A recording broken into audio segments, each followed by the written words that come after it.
When I said it was Snake Week the other day, I didn't think we'd be covering this guy. Yes, I'm gonna use the same walking on the chair guy every single time. So, we're talking Levidras today. Way back when the Season 2 anime characters were announced, I was already hooked on this guy just because he had the whole Infinity in his name thing, and you guys know I'm all about the Infinite. Literally, to sign off at the end, I always have Infinity in there if you make it to the end of my videos, which you should if you're cool guys. On my first decks, MLB, Light and Darkness intersect, create the true Knight of Chaos. Freaking Nirvana here, infinite potential of the evolution of the guy. I'd probably honestly play Chaos Breaker if I wasn't just anti-Link Joker. So I was super excited when I heard that we began a Destined one of the Infinite, even before we knew what it would be. And now we know. I'm wearing the shirt today. You guys know that I do in fact represent a couple different Stoic decks, like Leonore and Steelfisher Dragon. And, I mean, it's right here. Best Girl. At least they have Megami Frame 1. So, once we learned that the Dragon of Infinity is a Stoic Dragon piloted by what's apparently anime evil Chrono Shindo, yeah, you know I'm going to cover it here on the channel. Time to dive on into Twitter. Thank you, Cyrus. Thank you always, Cyrus. You're like my savior for these card reveals. So, to start things off with the Bug Dragon himself, Little Serpentine Boy. He still counts for Snake Week. I don't know if the other Snake Week videos are coming up for Snake Week. I might just do Snake Week, the actual one, part 2, but look at him.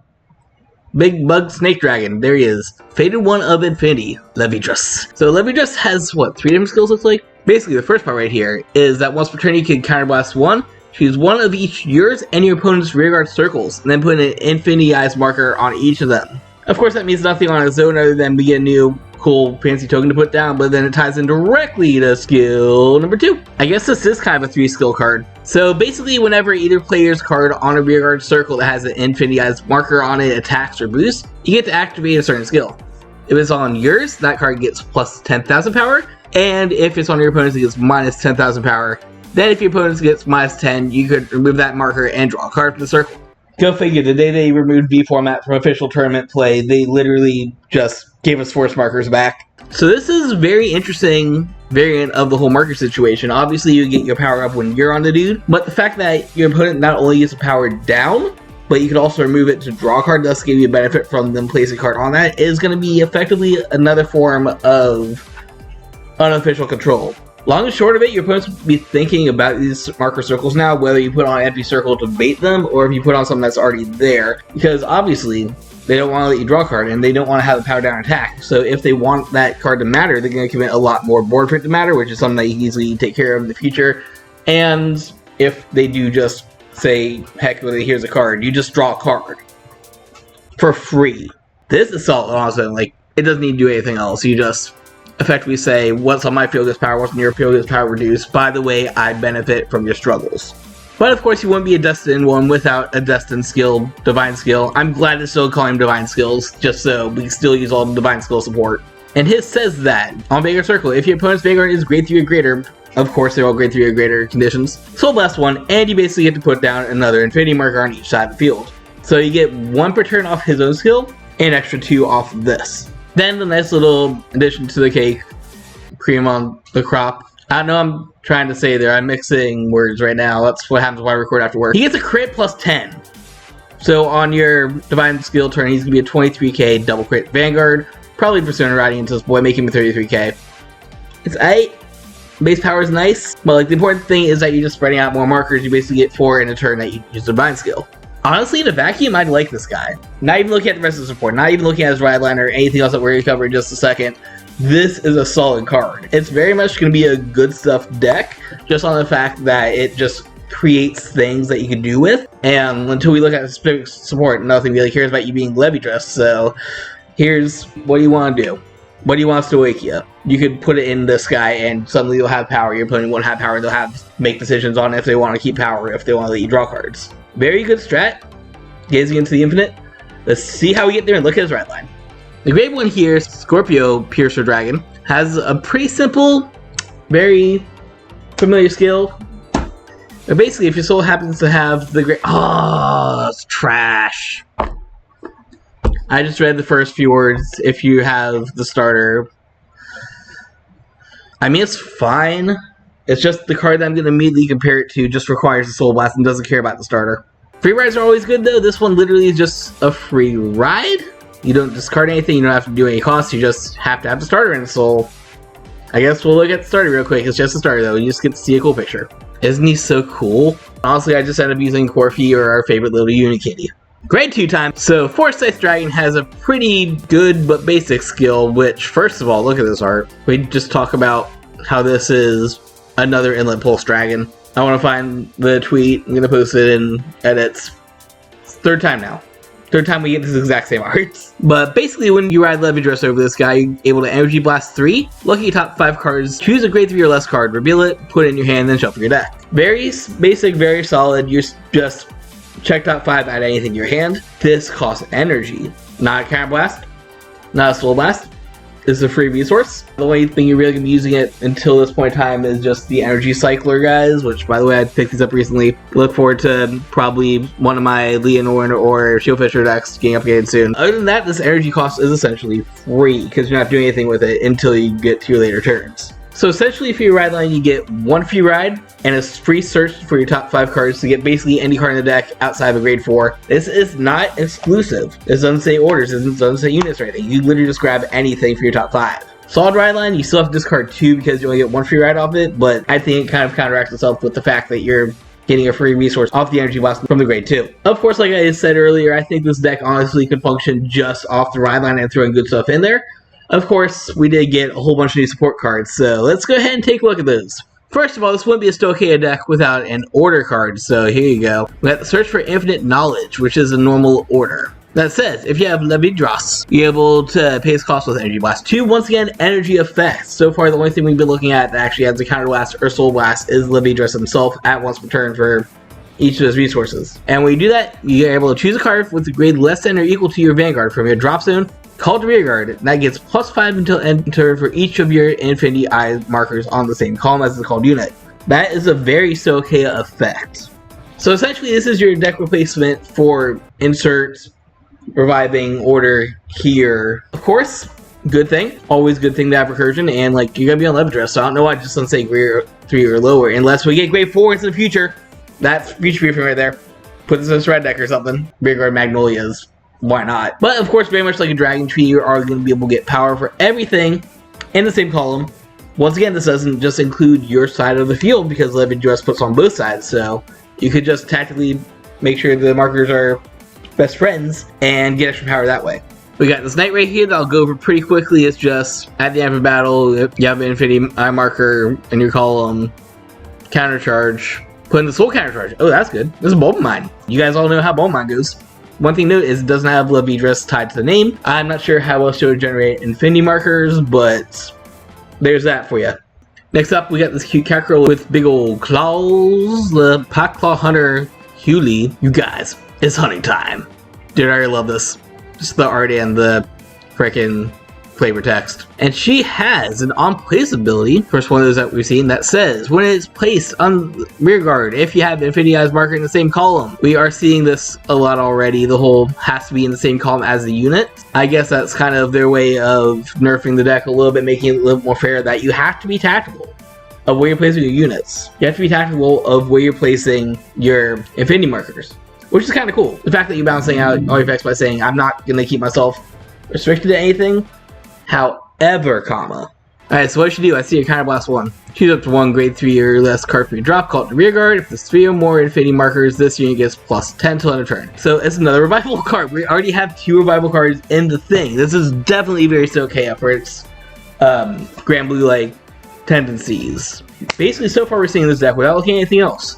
We're looking at a very tactical placement, almost chess-like precision. Make sure you are fast playing because I can see inexperienced players easily going to time with this deck, just trying to figure out where to put each thing. There's a science to it, kind of like Direful Dolls. But of course, surviving an extra unit is always fire, and it looks like she gets a 10? The card you don't call... Oh, okay, that's fine. Because you're just going to put the card on a marker, right? So she's going to get +10, she's going to put a card probably on a marker where we get +10. There you go, 2 +10s. Even though this last skill does make it kind of turn 4 restricted, unless you go second and just Divine right away, you're not going to have 3 markers out until the 4th turn, so... Still good. It's a good cat girl with nice little knife hands. We like it. Then we go up to the good cards, because they're the last one. Do look at this right now. I'm just going to show off the pretty art. I'm never going to get this, but Look at it go.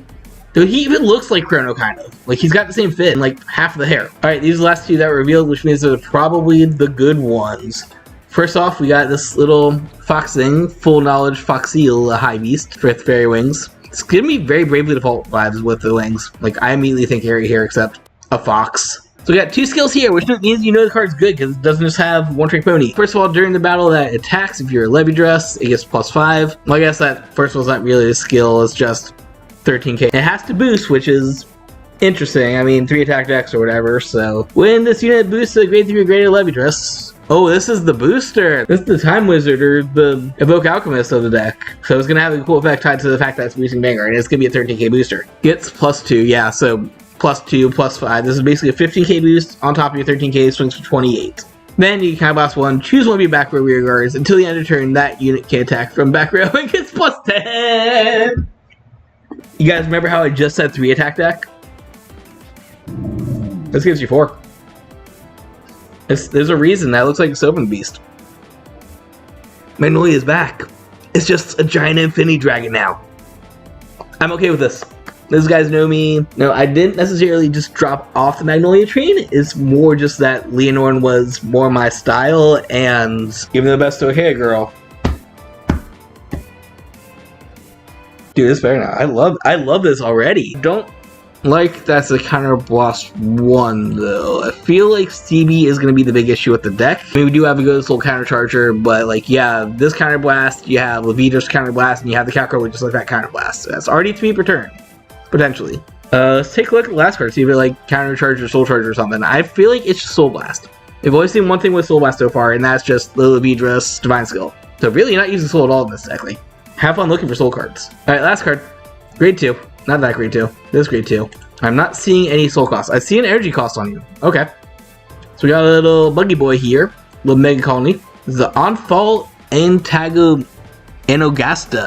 I don't say Antagogasta, which would be great because, like, I guess Kuon's the antagonist for this arc. I'd be so mad when he loses and never shows up again. This character is so good right now. It's literally just evil Chrono Shindo that's used to using science powers to quantum physics to sway the cray. So we got 2 skills and they're 2 long skills. I'm going to start with the bottom one. Save the top for last. During your turn, if you have a grade 3 or greater Levidras, you have 3 or more of your affinity eye markers, once again restricted. It's +5, then if there's no other rear guards with the same name as this unit in the back row, this could attack from the back. 5 attack. $5 foot. No, I can't do a subway joke. I did that last time. Swings. This is free. There's no cost in here whatsoever. So you can be doing 1 counter blast on the fox, and this is just free. I think you still have to have the 3 markers, it looks like. So this is a turn 4 thing. Which means this deck is really going to go off on turn 4, or you just want to go second and divine right away. Interesting. It naturally slows itself down, so you have to figure out what to do for the first grade 3 turn, I guess. So that's going to be an interesting deck building quandary. I can't wait to test this out. But main skill, of I guess, we're saving it for last. When this is placed on rearguard circle, if you have Infinity Eyes marker in the same unit as this column once again, same column, Energy Blast 3, that's our third use of energy in this deck. Go look at top 2, choose a card among them, which apparently is a mandatory effect, I guess stacks or something. Put a card in your hand, put the rest on top and bottom of your deck, and he gets +5 until end turn. Okay, so it's mandatory because you can't just say, here's 2 triggers, I want to put them both on top or whatever. Okay, it's great. We have a multi-attacking, scrying buggy boy. Hexorb wishes it could. I'm sorry. Hexorb wishes it could. Yeah. I like it. This is a Keter Magnolia card that could be, I guess, a 20k effectively. It is going to have the energy restriction. Like, I am liking the restrictions on this deck. The fact that everything says, like, you have to have X Infinity cards or just it was placed in the same column as an Infinity card. Really, really, really interesting way of just transitively restricting a deck without really doing anything to nerf it itself. So that is Levidras, or what we have for right now on the Infinity Dragon, I suppose. What do you all guys think? I am honestly very happy with this. Like, my first impressions of this being a good stuff deck are still very true. I feel like there's 2 routes that you can really play with them. First of all, just use it as a good stuff control deck where you're just going to be like tactically placing down your markers to neuter theirs and draw cards off it, while like I used to use like the Persona Red card that lets you stun and column, or what else does Stoic do for control? Does Hellbomb work for this? Hold on. This is my personal collection binder. So I keep on my playsets, so stuff I play. Looking at still, okay, yes, I think I found an attack, ladies and gentlemen. I think I found the Super Zorga card that no one ever heard about. Well, they cared about for like a set, but Regurgitation of the Underworld. Hell Vomit, as it's known colloquially. Counterblast 1, Soul Blast 1, which is a little resourceful because, like I said, this deck is going to use some Counterblast, but you don't really use Soul other than your Divine Skull, so you should be fine there. And basically what it does is choose any player's rear guard, you get to retire it, then call something for your drop that's the same grade as that. So you can either use it to reset your board, or more likely here, as a control deck, just target your opponent's nuke a card that does not resist, and provide something the same grade. Solid Option is a grade 3, but you're not going to be doing anything till grade 3, I think. Unless you just do generic Rush, I can't really see any grade 2 game in this, so make sure you keep an eye on that. It's very much going to be a grade 3 deck. Anything else? Is this one? Nope.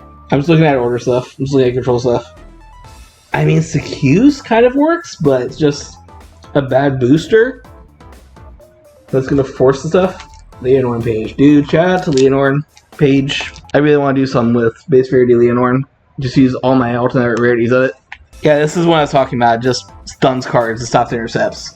So you can do a little bit of control with it. Make it a interesting. So K's never had control deck, so that'll be very interesting. Or just play it with his support. And once again, you're tactically placing stuff, but now you're tactically placing stuff because you also want to do things based on where they're placed. And that's a super interesting concept, I think. Just mind game the deck.